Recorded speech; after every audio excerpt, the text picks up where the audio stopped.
Dear students, हमारा 7th chapter जिसका नाम क्यूब्स एंड क्यूब रूट है, उसकी फर्स्ट एक्सरसाइज 7.1 हम शुरू कर रहे हैं।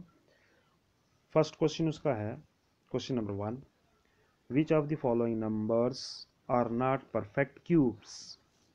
कह रहे हैं कि इनमें से ये जो 5 पार्ट दिए हैं, कह रहे हैं कि कौन कौन सा ऐसा पार्ट है जो परफेक्ट क्यूब नहीं है।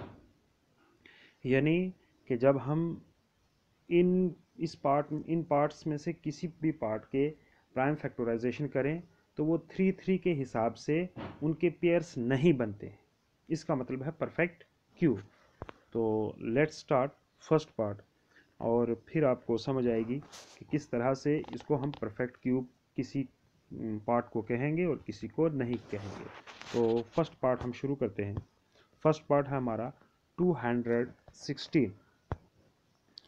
216 में हम देख रहे हैं कि सबसे पहले इसके हमने फैक्टर्स निकालने हैं। प्राइम फैक्टराइजेशन इसको कहते हैं। तो 216 को 2 से डिवाइड किया 108 आ गया, फिर 2 से डिवाइड किया 54 आ गया, फिर 2 से डिवाइड किया 27 आ गया। अब 3 से डिवाइड किया तो 9 आ गया, फिर 3 से डिवाइड किया 3 आ गया, तो लास्ट में 1 जब आता है तो हम छोड़ देते हैं। तो अब 216 के हमें कौन कौन से फैक्टर मिल गए? 2 multiply 2 multiply 2, 3 time 2 and 3 multiply 3 multiply 3, 3 time 3। 2 भी 3 टाइम है और 3 भी 3 टाइम है। That is equal to 216 is equal to 2 का क्यूब मल्टीप्लाई 3 का क्यूब। कोई भी नंबर हमें बाहर नहीं बचा। 216 दैट इज इक्वल टू 6 का क्यूब, 6 का क्यूब। तो 6 का क्यूब आ गया। तो अब हम देख रहे हैं कि hence 216 is a perfect cube. ये क्या है? ये एक परफेक्ट क्यूब हमारे पास आ गया है ऑफ 6 रेज टू पावर 3। कि अगर हम 6 को 3 बार मल्टीप्लाई करेंगे, 6 मल्टीप्लाई 6 मल्टीप्लाई 6, तो ये क्या है? 216 आ जाता है। तो इस तरह से 216 जो है हमारे पास एक परफेक्ट क्यूब है। नाउ अब हम नेक्स्ट पार्ट देखते हैं। नेक्स्ट पार्ट है हमारा 128। तो सबसे पहले इसको प्राइम फैक्टराइजेशन से फैक्टर इसके कर लेते हैं। तो देख लीजिए आपके सामने है फैक्टर्स। 2 से हमने डिवाइड किया तो 64, फिर 2 से डिवाइड किया 32, फिर 2 से डिवाइड किया 16, फिर 2 से डिवाइड किया 8, फिर आगे चलते गए हम। 2 से डिवाइड किया तो 4, फिर 2 से डिवाइड किया 2, और लास्ट में 2 1 2। जब 1 आता है तो आपको पता है हम नंबर को छोड़ देते हैं क्योंकि उसके सारे फैक्टर हो चुके होते हैं। तो इस तरह से हम देखते हैं 128 के फैक्टर क्या बन गए? 2 मल्टीप्लाई 2 मल्टीप्लाई 2, फिर 2 मल्टीप्लाई 2 मल्टीप्लाई 2, फिर लास्ट में एक 2 बच जाता है। पेयरिंग जब करते हैं तो फर्स्ट पेयर में 3 टाइम 2 आ गए, सेकेंड पेयर में भी 3 टाइम 2 आ गए। तो लेकिन हम देखते हैं कि एक 7 जो है हमें, एक 2 जो है हमको बच जाता है, और टोटल नंबर ऑफ 2 कितने टाइम आए हैं? 7 टाइम आए हैं। तो लिहाजा जब 3 के हिसाब से हमने इसकी पेयरिंग की है, ग्रुपिंग की है, हम देखते हैं कि एक 2 हमें बच गया है। बस जब नंबर कोई बच जाता है पेयरिंग के बगैर तो वो परफेक्ट क्यूब नहीं होता। तो हमने लिख लिया hence 128 can not be grouped into triple of equal factors. के 128 को जब हमने ग्रुपिंग की है ट्रिपल के हिसाब से, 3 के हिसाब से, तो वो इक्वल फैक्टर उसके नहीं बने। We are left with 1 factor 2, कि हमारे पास एक फैक्टर जो है वो बच जाता है, और वो कौन सा फैक्टर बच जाता है? वो बच जाता है 2। Therefore 128 is not a perfect cube. तो हमें पता चल गया कि 128 जो है वो एक परफेक्ट क्यूब नहीं है। क्यों? क्योंकि इसमें एक नंबर जो है, एक फैक्टर जो है वो बच जाता है, ग्रुपिंग के बाहर हो जाता है, इसलिए। थर्ड पार्ट है हमारा 1000। अब 1000 सिंपल है। सबसे पहले प्राइम फैक्टराइजेशन से फैक्टर बनाते हैं। 2 से बनाए, 2 से डिवाइड किया 500 आ गया, फिर 2 से डिवाइड किया 250 आ गया, फिर 2 से डिवाइड किया 125 आ गया। अब 5 से डिवाइड किया 125, फिर 5 से डिवाइड किया 5 तो 5 1 5। तो इस तरह से हम देखते हैं कि 1000 के हमारे पास कौन कौन से फैक्टर जो हैं वो आ गए हैं। तो फैक्टर आपके सामने हैं, देख लीजिए 1000 के फैक्टर।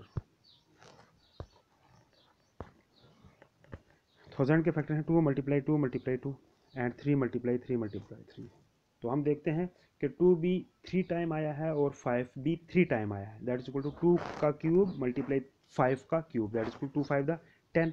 तो ये टोटल हो गया 10 का क्यूब। यानी अगर हम 10 को 3 टाइम लिखेंगे मल्टीप्लाई की शक्ल में, 10 मल्टीप्लाई 10 मल्टीप्लाई 10, तो वो हमें जो है वो 1000 दे देता है। तो इस तरह से हम लिख सकते हैं hence 1000 is a perfect cube of 10 raise to power cube. तो हमारे पास जो 1000 है वो एक परफेक्ट क्यूब है।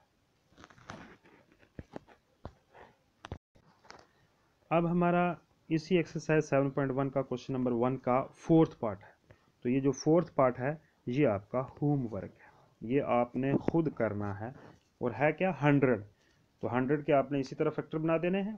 तो करना है, अगर उसके पेयरिंग पूरे 3 के हिसाब से पेयर पूरे आ गए तो आपने कहना है कि ये परफेक्ट क्यूब है। अगर कोई फैक्टर बाहर बच गया तो आपने कहना है कि ये नहीं है। तो फिफ्थ पार्ट मैंने किया है, फिफ्थ पार्ट आप देख लें। तो 46,656, तो बहुत सिंपल है, प्राइम फैक्टराइजेशन से इसके हमने फैक्टर बना लिए।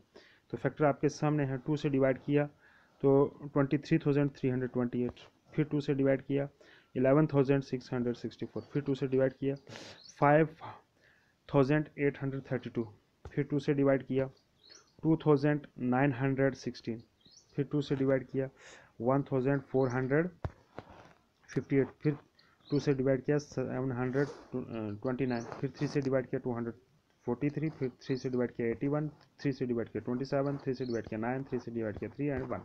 जब 1 आ जाता है तो आपको पता है हम इसको छोड़ देते हैं। तो अब हम देखते हैं कि कौन सा नंबर कितने टाइम आया है। तो देख लीजिए आपके सामने है कि हम इसकी ग्रुपिंग कर लेते हैं, हमें पता चल जाएगा कि कौन सा नंबर कितने टाइम हमारे पास आया है। तो 2 मल्टीप्लाई 2 मल्टीप्लाई 2, 2 मल्टीप्लाई 2 मल्टीप्लाई 2, तो गोया के 2 जो है हमारे पास 6 टाइम आ गया है। ग्रुपिंग की तो 2 ग्रुप बन गए 3 3 के हिसाब से, 3 एक ग्रुप में 3 एक ग्रुप में। फिर आगे 3 मल्टीप्लाई 3 मल्टीप्लाई 3 और 3 मल्टीप्लाई 3 मल्टीप्लाई 3। हम देखते हैं कि 3 भी 6 टाइम आया है।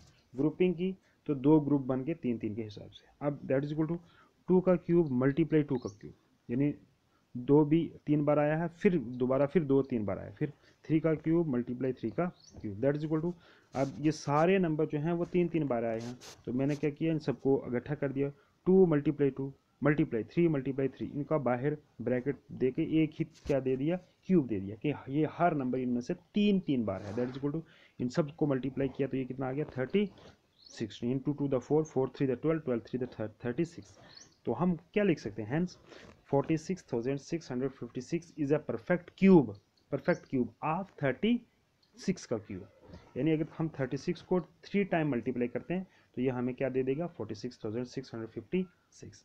तो इस तरह से हमारा क्वेश्चन नंबर 1 एक्सरसाइज 7.1 के 5 पार्ट्स जो हैं वो कंप्लीट हो जाते हैं। आई होप आपको अच्छी तरह से ये अंडरस्टैंड हो चुका होगा।